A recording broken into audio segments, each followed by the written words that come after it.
Papa Francisco se despide de su fiel perro, el emotivo momento que conmovió a todos. Antes de empezar, no olvides dejar tu like y suscribirte, así podremos seguir creando historias como esta. En los corredores silenciosos del Vaticano, donde cada paso resuena entre mármoles antiguos, se escondía una historia que pocos conocían. No era un secreto de Estado, ni una cuestión teológica, sino una conexión profundamente humana. El Papa Francisco, conocido por su sencillez y amor por los seres vivos, había encontrado en un perro callejero un compañero inesperado. Años atrás, cuando todavía era el cardenal Jorge Mario Bergoglio en Buenos Aires, rescató a un pequeño cachorro herido frente a la catedral.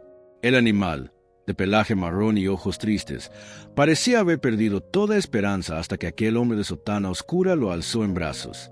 Desde ese día, sus destinos quedaron entrelazados de forma silenciosa pero indisoluble. El Papa lo nombró Veno, en honor a San Veno, patrón de los animales en peligro. Veno creció acompañando al entonces cardenal en sus caminatas discretas por los barrios humildes de la ciudad. Con el tiempo, cuando Bergoglio fue llamado a Roma para el cónclave, surgió el dilema de qué hacer con su amigo fiel. No dudó, Veno viajaría con él. Ya instalado en la residencia de Santa Marta, el Papa, contrario a los protocolos rígidos, permitió que Veno compartiera sus días. Era común verlos pasear al amanecer, antes de las primeras audiencias. Mientras el mundo imaginaba a un Papa rodeado de solemnidad, había en su vida cotidiana una ternura que se manifestaba en cada caricia dada al perro. Veno, a su modo, ofrecía un refugio emocional que ni los muros dorados del Vaticano podían brindar. En las noches solitarias, cuando las responsabilidades pesaban, era Veno quien apoyaba su cabeza en las rodillas del Papa, brindándole consuelo silencioso. Para Francisco, aquel perro representaba mucho más que una mascota. Era un recordatorio viviente de la bondad divina en las criaturas más humildes. Sus asistentes más cercanos sabían de esta relación, pero por respeto y discreción nunca filtraron imágenes o historias. Era un espacio sagrado de humanidad en medio de las obligaciones papales. A veces, en la terraza privada, el Papa lanzaba pequeñas pelotas de trapo improvisadas para que Veno las atrapara. Otras veces, simplemente se sentaban juntos, observando el cielo estrellado sobre Roma. En varias de sus homilías sobre la compasión, Francisco estaba inspirado, aunque no lo dijera, por las pequeñas lecciones diarias que Veno le enseñaba. La confianza, la paciencia y la entrega incondicional estaban encarnadas en aquel perro silencioso. La relación de Francisco con Veno se convirtió en un testimonio secreto de la importancia de los lazos sencillos. Cada vez que el Papa hablaba de la necesidad de proteger la creación, su corazón pensaba en su compañero de cuatro patas. Así, mientras el mundo entero veía en Francisco una figura de autoridad, Veno lo veía simplemente como su amigo. Esa pureza de amor era lo que más valoraba el Papa en su fiel compañero. A lo largo de los años, Veno se adaptó a la vida en el Vaticano, pero jamás perdió su espíritu sencillo. No buscaba la grandiosidad de los jardines ni la riqueza de los pasillos. Solo buscaba estar cerca de su dueño. Incluso algunos guardias suizos, acostumbrados a la rigidez militar, se enternecían al verlo pasar junto a Papa. En las mañanas frías de invierno, era habitual ver a Francisco envolviendo a Veno en una manta sencilla, protegiéndolo del frío romano. A pesar de su agenda apretada, el Papa siempre encontraba tiempo para su amigo. Algunos dicen que en sus momentos de oración privada, Veno se recostaba junto a él, como un silencioso intercesor de cuatro patas. A medida que pasaban los años, el lazo entre ellos se fortaleció aún más. Las miradas entre ambos eran de un entendimiento que no requería palabras. Así, mientras la historia oficial se escribía en documentos y tratados, la historia real, la que tocaba el corazón, se tejía entre el Papa y su perro. Era una historia tejida con hilos de ternura, paciencia y amor incondicional. Una historia que muy pocos conocieron, hasta que la despedida inevitable la reveló al mundo. Y así comenzó todo, con un acto sencillo de compasión en una calle de Buenos Aires que cambiaría dos vidas para siempre.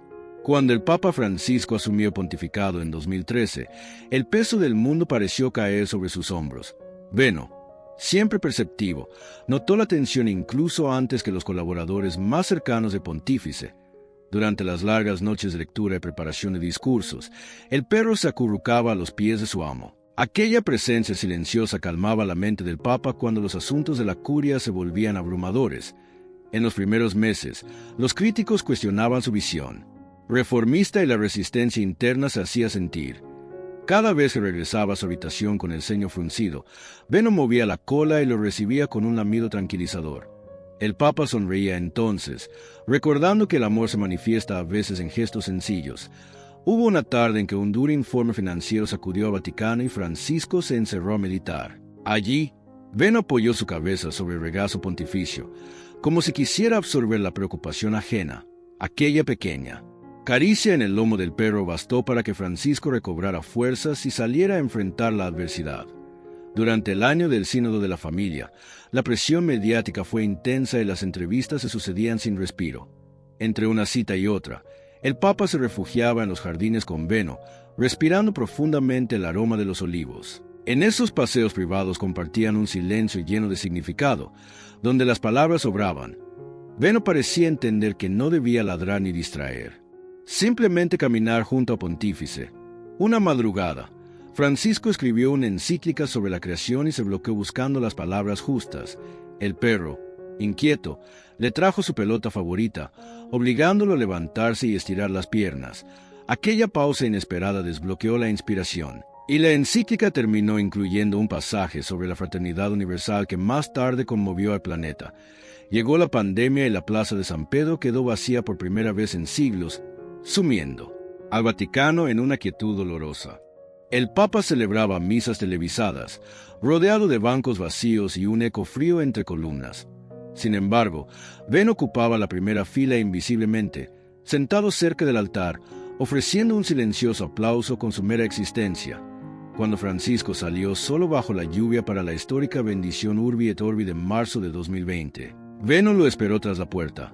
Al regresar empapado y cansado, el perro lo recibió como un héroe, recordándole que su esfuerzo no era en vano. En las horas oscuras de enfermos y funerales, la mirada leal de Benno lo anclaba a la esperanza. Más tarde, un problema de ciática obligó al Papa a cancelar viajes apostólicos y permanecer en reposo. Benno permaneció a su lado en la habitación sencilla, vigilando cada cambio de postura para no causarle dolor. Los médicos notaron que la presencia del perro reducía la tensión arterial del Pontífice durante las terapias. Hubo momentos de profunda tristeza cuando llegaban noticias de persecuciones a cristianos en diversas regiones. Francisco se arrodillaba en su capilla privada y Benno posaba una pata sobre la sotana blanca en señal de compañía. Esa conexión tangible disolvía, aunque fuera por instantes, el peso de la violencia que llegaba por los informes diplomáticos. En ocasiones, el Papa compartía con sus secretarios que Dios había enviado a Benno para recordarle la alegría en medio de la cruz. Una noche, después de un desgastante encuentro sobre abusos históricos, salió al balcón interior con lágrimas contenidas. Benno se sentó a su lado y apoyó su morro en la mano derecha del Pontífice, provocando un suspiro de alivio. Francisco le habló en susurros en español, agradeciéndole por no abandonarlo cuando tantos lo juzgaban. El perro, sin comprender las palabras, entendía la música del afecto y cerraba los ojos satisfecho. Así, los días difíciles se volvían soportables, porque siempre había un latido de amor que lo acompañaba. Los guardias solían decir que el Papa parecía 10 años más joven después de cada rato con Benno, incluso en los viajes oficiales. Cuando el protocolo no permitía llevar al perro, Francisco llamaba por videoconferencia para ver a su amigo en la residencia. El brillo en sus ojos al ver la imagen del can en la pantalla revelaba la falta que le hacía. De esta manera, entre documentos, audiencias y desafíos, el perro se convirtió en el confidente silencioso de la máxima autoridad católica, y aunque la historia permanezca en la penumbra de los archivos, aquellos que la presenciaron saben que, sin Benno, el pontificado hubiera sido mucho más solitario y pesado. Benno cumplió 14 años cuando los veterinarios vaticanos detectaron sus primeras arritmias cardíacas. El Papa, acostumbrado a ver a su compañero corretear por los corredores, notó de inmediato la lentitud de sus pasos. Las escaleras de mármol que antes subía con agilidad se convirtieron en una hazaña que exigía aliento y pausas. Francisco pidió que se colocara una pequeña rampa de madera en la residencia de Santa Marta para evitarle esfuerzos. Cada mañana, Al regresar a la capilla, el pontífice encontraba a Benno dormitando sobre una manta tejida a mano. El veterinario sugirió una dieta baja en sodio y paseos cortos, pero el Papa insistió en acompañarlo siempre.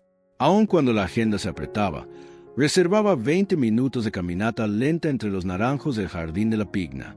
Con el otoño romano llegaron los vientos fríos y las articulaciones del perro comenzaron a resentirse.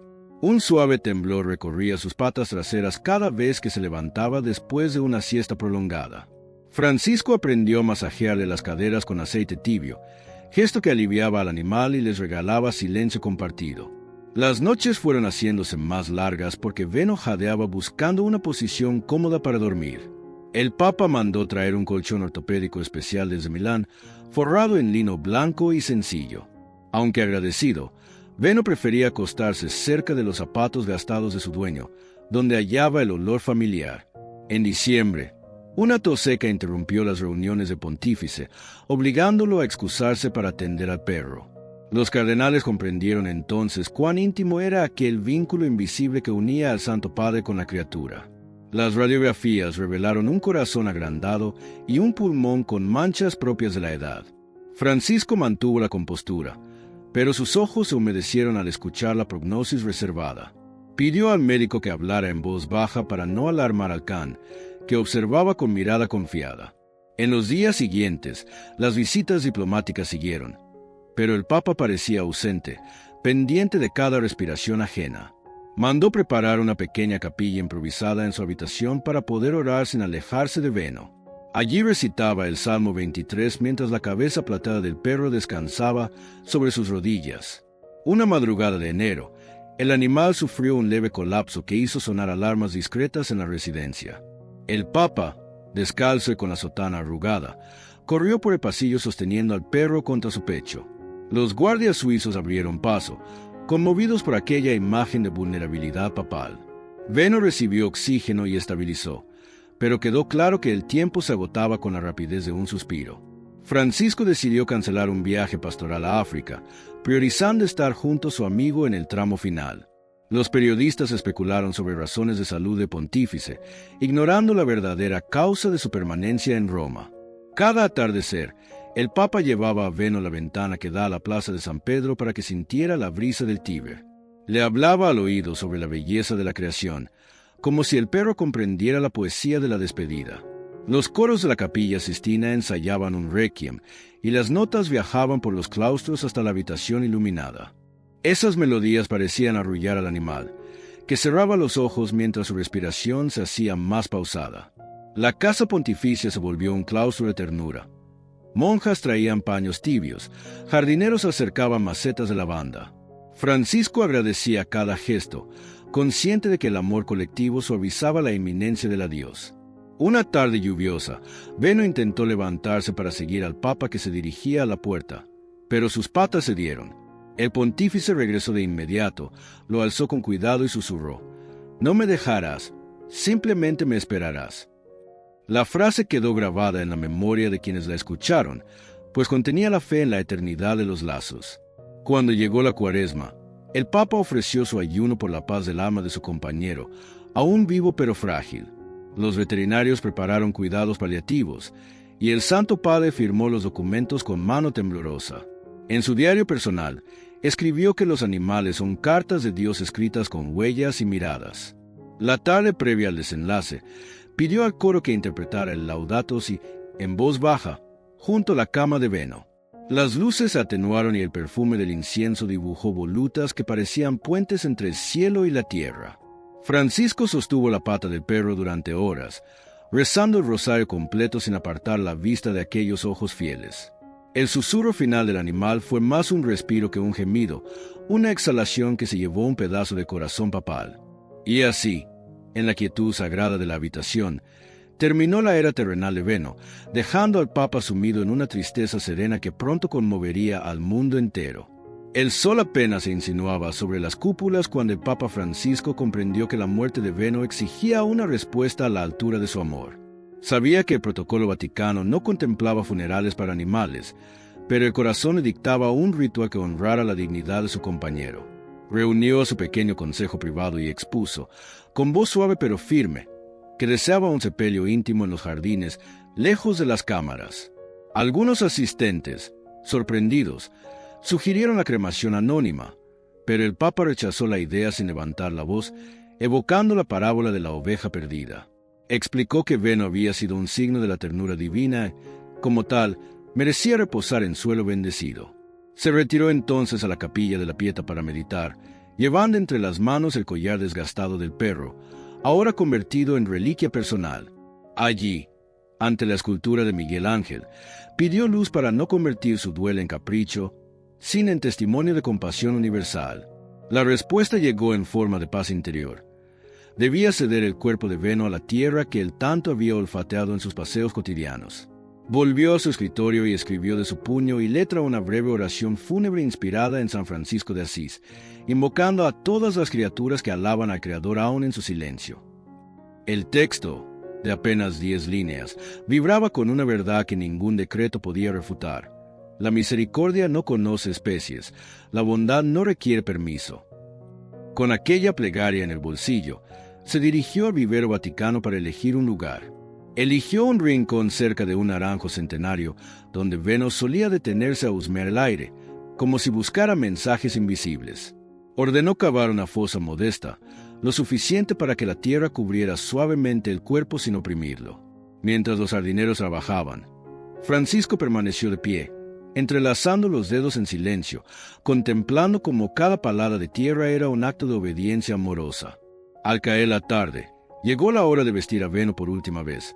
El Papa envolvió el cuerpo en una manta bordada por monjas de clausura, regalo que el perro había usado en inviernos pasados. Colocó junto a su pecho una ramita de olivo y el collar sin medalla, símbolo de la libertad con que había vivido incluso entre los muros del Vaticano. Los guardias suizos, conmovidos, formaron una discreta guardia de honor sin uniformes ceremoniales, solo sus rostros serios y manos sobre el corazón. Francisco comenzó la oración escrita, y su voz se quebró al nombrar a Venno: hermano perro, que tu lealtad siga ladrando en los patios del cielo. Una brisa leve agitó las hojas de naranjo, como si la naturaleza respondiera amén. El Papa arrodillado depositó el primer puñado de tierra, que cayó con un sonido hueco que retumbó en su pecho como campana luctuosa. Cada puñado siguiente fue acompañado por un recuerdo. La vez que Venno corrió tras una paloma, la noche en que veló su fiebre, el alba en que ladró avisando de un intruso. Cuando la fosa quedó llena, Francisco colocó una simple piedra blanca a modo de lápida. Sobre ella dibujó con tiza la palabra gratias.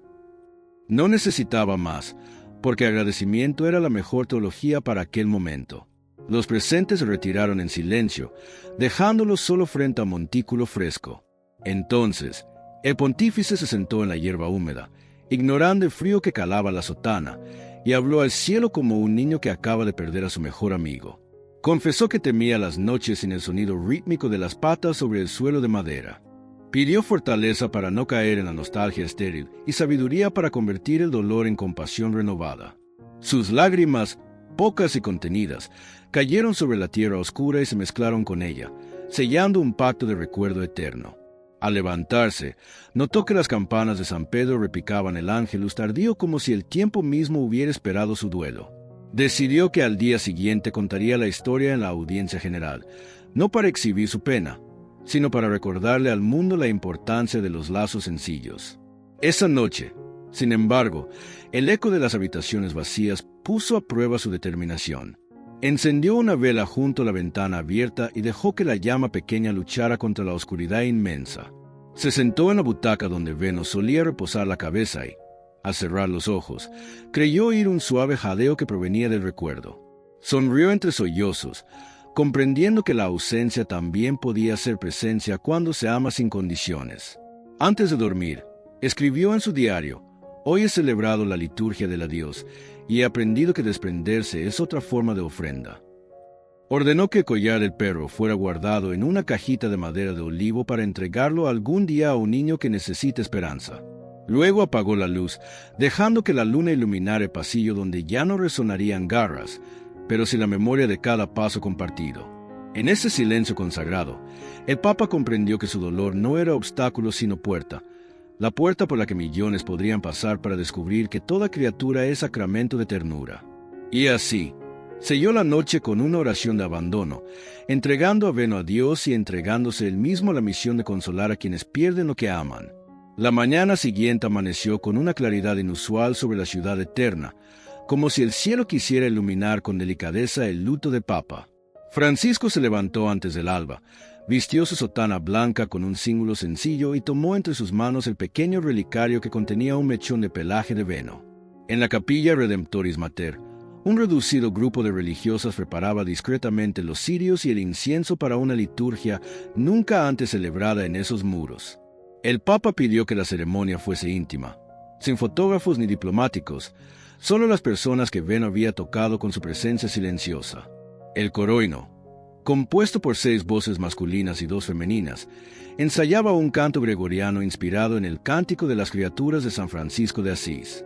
A las 7 en punto, las campanas de San Pedro repicaron con un tono amortiguado, anunciando a quien quisiera escuchar que algo singular estaba a punto de suceder. El ataúd de madera de ciprés, tallado por artesanos del Vaticano, reposaba sobre un catafalco cubierto con lino crudo, simbolizando la humildad del animal que había vivido entre príncipes de la Iglesia. Francisco entró en silencio, seguido de su secretario personal y de 2 jardineros que habían acompañado al can en incontables paseos por los jardines pontificios. Todos se arrodillaron ante el altar sencillo adornado con una única imagen, una cruz de hierro forjado con filigranas de olivo que recordaban la tierra donde Veno había dado sus primeros pasos. El Papa inició la liturgia con la señal de la cruz y un suspiro profundo que resonó en el recinto como preludio de vulnerabilidad. Leyó el pasaje de Isaías donde se proclama que el lobo y el cordero pastarán juntos, recordando que la paz universal incluye a toda la creación. Cuando levantó la vista, sus ojos estaban cristalinos, pero la voz se mantuvo firme, testimonio de una resolución interior que solo el amor auténtico otorga. Siguió una letanía improvisada en la que cada asistente nombró una virtud que había visto reflejada en Veno: lealtad, alegría, paciencia, valentía, consuelo, ternura, constancia, gratitud. El eco de aquellas palabras se fusionó con el humo blanco del incienso, creando una atmósfera de hogar dentro de la solemnidad sacra. Después, el coro entonó el Laudate Dominum mientras Francisco depositaba el relicario sobre el ataúd, como queriendo unir cuerpo y memoria en un mismo gesto. Encendió entonces una vela del cirio pascual y declaró que la luz de Cristo abraza a todas las criaturas sin distinción. El oficiante secundario leyó un breve texto del Papa Emérito Benedicto XVI sobre el papel de los animales en el diseño amoroso de Dios, enlazando 2 pontificados mediante la figura de un perro humilde. Se acercó luego una monja enfermera con un cuenco de agua bendita perfumada con rosas, símbolo de la misericordia. El Papa sumergió sus dedos y trazó la señal de la cruz sobre la tapa del féretro. Aquel gesto sencillo provocó un sollozo en una de las religiosas, recordando que la santidad también se mide en lágrimas compartidas. Francisco, sensible al susurro de la pena ajena, levantó la mirada y musitó: «Bienaventurados los que lloran, porque serán consolados», otorgando indulgencia de consuelo a todos los presentes. Llegó el momento de las ofrendas, y en lugar de pan y vino se presentaron 2 símbolos: un hueso de olivo tallado, regalo de los jardineros, y un paño con las huellas de Veno estampadas en tinta vegetal. El Papa lo sostuvo ante la asamblea y declaró que a veces el Evangelio se escribe con patas y no con plumas. Una calma sobrecogedora cubrió la capilla cuando las luces se atenuaron y solo la llama del cirio pascual iluminó los rostros. En esa penumbra cargada de sentido, Francisco pronunció la oración final que él mismo había compuesto la noche anterior, agradeciendo al Creador por haberle confiado un pequeño maestro de amor incondicional. Al concluir, besó la tapa del ataúd y permaneció inclinado, dejando que el silencio completara las frases que el corazón no podía articular. El coro interpretó entonces una última pieza, Suctum Praesidium, pidiendo a la Virgen que custodiara el alma de quien había custodio al Papa. Seguidamente, 2 guardias suizos levantaron el féretro con delicadeza y lo condujeron hasta la salida lateral que desemboca en el jardín privado. El grupo procesionó sin prisa, acompañando cada paso con un Padre Nuestro susurrado, como un latido colectivo de esperanza. Las bugambilias en flor parecían inclinarse sobre el camino de grava, derramando pétalos que crujían bajo los zapatos, recordando que la belleza también sabe vestirse de duelo. Llegaron al rincón del naranjo centenario, donde ya reposaba la sencilla tumba, cubierta por la piedra blanca marcada con gratias. Francisco apoyó la palma sobre la piedra, inhaló el perfume cítrico y musitó: «Que esta tierra te sea ligera, hermano mío». El ataúd se deslizó suavemente a la fosa, acompañado por un coro de pájaros matinales que parecieron afinarse con la melodía de los cirios al consumirse. Los asistentes depositaron pétalos de lirio y ramas de romero, símbolo de recuerdo imperecedero, hasta cubrir la caja de ciprés con una alfombra natural de aromas. El Papa tomó la pala y echó la primera porción de tierra, que cayó como un susurro definitivo sobre la madera perfumada. Cada puñado posterior era una estrofa muda de agradecimiento que se sumaba a la liturgia íntima, sellando el pacto entre cielo y suelo. Cuando por fin la tumba quedó nivelada, Francisco trazó una cruz sobre el montículo y pidió un instante de silencio absoluto. En ese momento, un rayo de sol atravesó las ramas de naranjo y se posó sobre la piedra gratias, iluminando el grabado como una rúbrica divina. El Papa sonrió entre lágrimas y entendió aquel rayo como respuesta celestial, la promesa de que ningún amor se pierde, solo cambia de forma. Concluyó la ceremonia impartiendo la bendición Urbi et Orbi más breve de su pontificado, reservada aquella vez para un solo alma canina. Al retirarse, giró una vez más y contempló el lugar, prometiendo volver cada domingo al atardecer para rezar un Ave María. Mientras la procesión se dispersaba, el viento de marzo llevó el eco del canto gregoriano sobre los muros de piedra, anunciando al mundo invisible que un papa había llorado, pero también había celebrado la vida de su mejor amigo. La noticia del emotivo funeral de Veno se filtró primero a través de un breve tuit de una religiosa que asistió a la liturgia, relatando con discreción el adiós más humano que he visto jamás. Minutos después, el mensaje fue replicado por un periodista italiano especializado en temas vaticanos, y la chispa se convirtió en incendio informativo. Mientras tanto, el Papa aún rezaba en silencio junto a la tumba cuando su equipo de comunicación comenzó a recibir cientos de peticiones de confirmación. Al subir la mañana, la Santa Sede emitió un comunicado escueto confirmando la muerte del querido compañero canino de su santidad, lo cual desató una oleada de titulares globales. Los principales portales de noticias, desde CNN hasta El País, abrieron sus ediciones con la historia del perro que acompañó al pontífice. Las redes sociales se inundaron de fotografías inéditas filtradas por antiguos colaboradores que mostraban a Veno durmiendo a los pies del Papa durante reuniones decisivas. En cuestión de horas, la etiqueta almohadilla Adiós Veno lideraba las tendencias de Twitter, superando temas políticos y deportivos. Influencers de todas las latitudes compartieron reflexiones sobre la empatía animal, citando pasajes de la encíclica Laudato Si, que hablaban de la interconexión de toda la creación. En Buenos Aires, frente a la catedral donde el cardenal Bergoglio rescató a Cachorro años atrás, se improvisó un altar con flores, velas y dibujos de niños que apenas cabían en los escalones. Un anciano taxista declaró ante las cámaras que veía en esa historia un recordatorio de que la Iglesia respira cuando ama sin fronteras. Medios musulmanes, judíos y budistas recogieron la noticia subrayando la universalidad del vínculo entre humanos y animales. La revista Time publicó un ensayo titulado Un pontífice, un perro y la lección de la ternura, que se volvió viral en LinkedIn por su enfoque de liderazgo compasivo. En los refugios de animales de Roma se triplicaron las solicitudes de adopción durante esa semana, fenómeno que los sociólogos atribuyeron directamente al testimonio papal. Estaciones de radio latinoamericanas dedicaron programas especiales donde oyentes llamaban para contar historias de mascotas que cambiaron sus vidas. En Filipinas, una procesión de fieles llevó estatuillas de San Roque y retratos de Veno rogando por la salud de sus propios perros. La UNESCO, inspirada por la ola de afecto, anunció una campaña educativa sobre el cuidado responsable de animales domésticos. El Parlamento Europeo debatió brevemente, durante la sesión de preguntas al Consejo, la importancia del bienestar animal, citando al Papa como ejemplo moral. Artistas callejeros en Nueva York pintaron murales con la imagen del pontífice acariciando a un perro anónimo, recordando a los transeúntes que la santidad empieza con un gesto amable. En Nairobi, un sacerdote keniano relató en misa cómo la historia de Veno le inspiró a abrir un pequeño refugio detrás de su parroquia. Cadenas televisivas produjeron documentales relámpago analizando la relación histórica de los pontífices con los animales, concluyendo que ningún caso había conmovido tanto como este. Plataformas de streaming reportaron un auge de películas sobre la amistad entre humanos y mascotas, fenómeno bautizado por críticos como el efecto Veno. Psicólogos fueron invitados a explicar por qué la pérdida de un animal puede doler más que la de un objeto o incluso de una relación humana. Rota.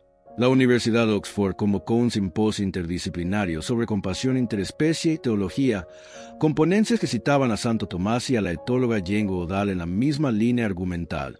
Agencias de publicidad incluyeron referencias sutiles a la lealtad canina en campañas comerciales, conscientes de la sensibilidad social despertada. El Vaticano, sorprendido por la magnitud de la repercusión, colgó en su sitio web una galería oficial de 10 fotos que mostraban a Veno en distintos momentos de la vida pontificia, generando más de 10 millones de visitas en 24 horas. Organizaciones animalistas enviaron cartas de gratitud al Papa, agradeciéndole por visibilizar el valor intrínseco de toda criatura. Periódicos satíricos publicaron viñetas respetuosas donde se veía a San Pedro recibiendo a Veno en la puerta del cielo, dando un respiro humorístico al duelo colectivo. En Medellín, un coro infantil grabó un fragmento del Laudate Dominum dedicado al perro papal y lo subió a YouTube, alcanzando 1 millón de reproducciones en 2 días. Científicos de comportamiento estudiaron la empatía digital al observar cómo personas que nunca tuvieron mascota donaban a organizaciones protectoras. Incluso en foros ateos, usuarios discutían positivamente sobre la capacidad del Papa para humanizar el pontificado. En China, donde la noticia circuló sin gran detalle político, bloggers populares destacaron la universalidad del cariño por los perros, generando un raro consenso cultural. Mientras tanto, Francisco se enteraba de todo a través de resúmenes que su secretario le leía por la noche y, aunque agradecido, pedía que el foco mediático se dirigiera a los innumerables animales abandonados. Aquella solicitud provocó la campaña Almohadilla Adopta como Francisco, impulsada por celebridades latinas que mostraban sus propias mascotas adoptadas. La Fundación Pontificia Cholas Ocurrentes organizó un concurso escolar de relatos sobre amistad con animales, recibiendo 30.000 textos en apenas una semana.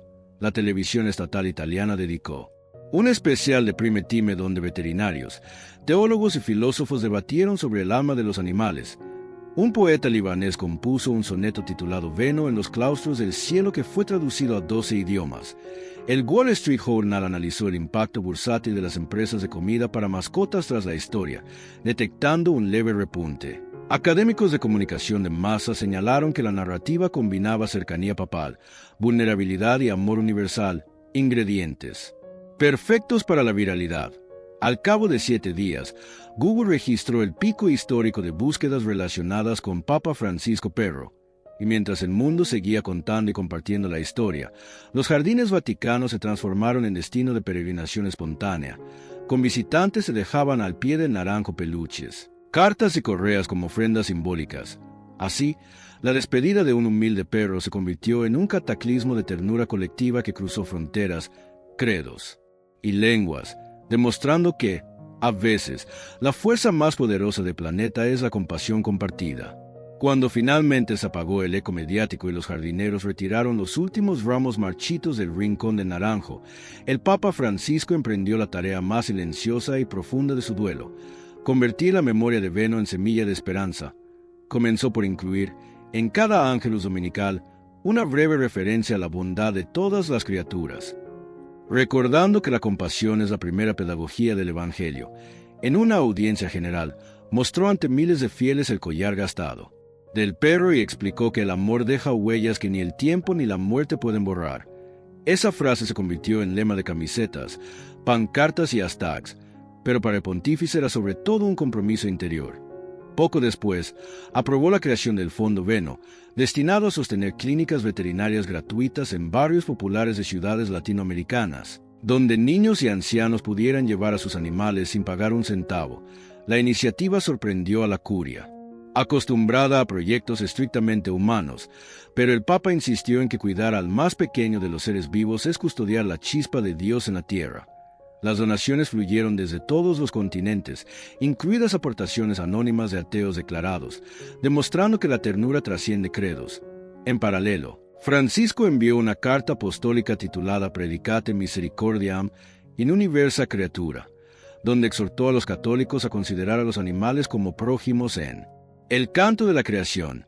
Teólogos de moral, inicialmente escépticos, hallaron en el texto un puente entre la tradición franciscana y la ecología integral de Laudato Si. El documento provocó simposios en universidades de Manila, Quito y Viena, donde se debatió la posibilidad de que la Iglesia impulse una ética de la empatía interespecie. Mientras tanto, en las catequesis infantiles del Vaticano, los educadores incluyeron dinámicas con mascotas rescatadas para enseñar a los niños el valor de la responsabilidad. Una de esas mañanas, Francisco apareció de improviso y se sentó en el suelo para acariciar a un gato tuerto llamado Cipriano, declarando que cada cicatriz animal revela una herida humana aún abierta. Aquella imagen dio la vuelta al mundo y reavivó la conversación sobre el maltrato. El Papa, consciente de la influencia simbólica, invitó a cineastas a producir cortometrajes sobre historias de amistad humano-animal, premiados luego en un pequeño festival vaticano que atrajo a creativos de Pixar y Estudio Ghibli. La Confederación Caritas lanzó campañas de adopción con el eslogan «Hazte veno de alguien», logrando que miles de refugiados encuentren consuelo en mascotas rescatadas. Al cumplirse el primer aniversario de la muerte del perro, Francisco celebró en los jardines una liturgia de acción de gracias por todos los vínculos que nos humanizan, transmitida en directo y seguida por 40 millones de personas. Durante la homilía, confesó que hubo noches en que el silencio de los pasillos le pesaba como una losa, pero que la oración transformó la ausencia en presencia fecunda. Dijo también que había aprendido a reconocer en cada criatura un sacramento menor, y que esa revelación lo había ayudado a escuchar mejor el clamor de los pobres. En consecuencia, impulsó la alianza entre refugios de animales y comedores populares, de modo que personas sin hogar pudieran colaborar en el cuidado de perros y gatos, generando redes de afecto mutuo. Sociólogos reportaron disminución de depresión en quienes participaban del programa piloto en Nápoles, lo que llevó a su expansión a Marsella y Ciudad de México. Escritores como Isabel Allende y Haruki Murakami dedicaron ensayos a la historia, subrayando que el pontífice había democratizado el duelo al mostrar su vulnerabilidad. Incluso líderes de otras religiones firmaron una declaración conjunta sobre compasión universal, inspirada en el mensaje papal. El Dalai Lama envió una carta en la que reconocía la sabiduría perruna como maestra de desapego amoroso. En las escuelas católicas, se instituyó el Día de Veno cada 4 de marzo, fecha del fallecimiento, con actividades de servicio comunitario y rescate ambiental. En los conventos de clausura, las monjas tejieron mantas para albergues, repitiendo el diseño de la que arropó al perro, y las enviaron etiquetadas con la palabra gracias. Francisco mandó colocar una pequeña placa de bronce junto a Naranjo. Aquí descansa un amigo que me enseñó a ser pastor. Los visitantes se detienen a leer y, sin darse cuenta, guardan silencio orante. Muchos dejan notas con nombres de mascotas fallecidas, convirtiendo el lugar en santuario espontáneo de duelo colectivo. Ante tal flujo de peregrinos, el Vaticano habilitó un programa de visitas guiadas que destinaba las entradas al Fondo Veno. Periodistas que cubrían asuntos financieros notaron que, por primera vez, el concepto de rollo espiritual se hacía tangible en obras concretas. El Papa, por su parte, evitaba triunfalismos y repetía que el verdadero milagro es que una vida tan breve inspire tanta caridad. En entrevistas, cuando le preguntaban si adoptaría otro perro, respondía que el amor no se reemplaza, se multiplica, dejando abierta la posibilidad sin apresurarla. Mientras tanto, aconsejaba a quienes habían perdido una mascota que honraran el vacío convirtiéndolo en puente hacia otros seres necesitados. Así, la tumba de Veno se transformó en aula y el duelo del Papa en cátedra. La Iglesia, a menudo percibida como distante, apareció al mundo con rostro de padre que llora y enseña. Y el legado final fue este: si el vicario de Cristo puede inclinarse ante un perro y bendecir la tierra que lo cobija, entonces cada ser humano está llamado a dignificar la vida, cuidar lo frágil y sembrar ternura allí donde las heridas del mundo aún supuran. Esa convicción, nacida del dolor pero nutrida por la fe, continúa irradiándose como lámpara humilde que alumbra plazas, hogares y esperanzas, recordándonos que toda existencia, grande o pequeña, es un poema del Creador escrito en el lenguaje eterno del amor incondicional. Si esta historia tocó tu corazón, déjanos tu comentario y comparte este video para que más personas descubran el poder de la fe y el amor verdadero. Gracias por estar con nosotros y nos vemos en la próxima historia.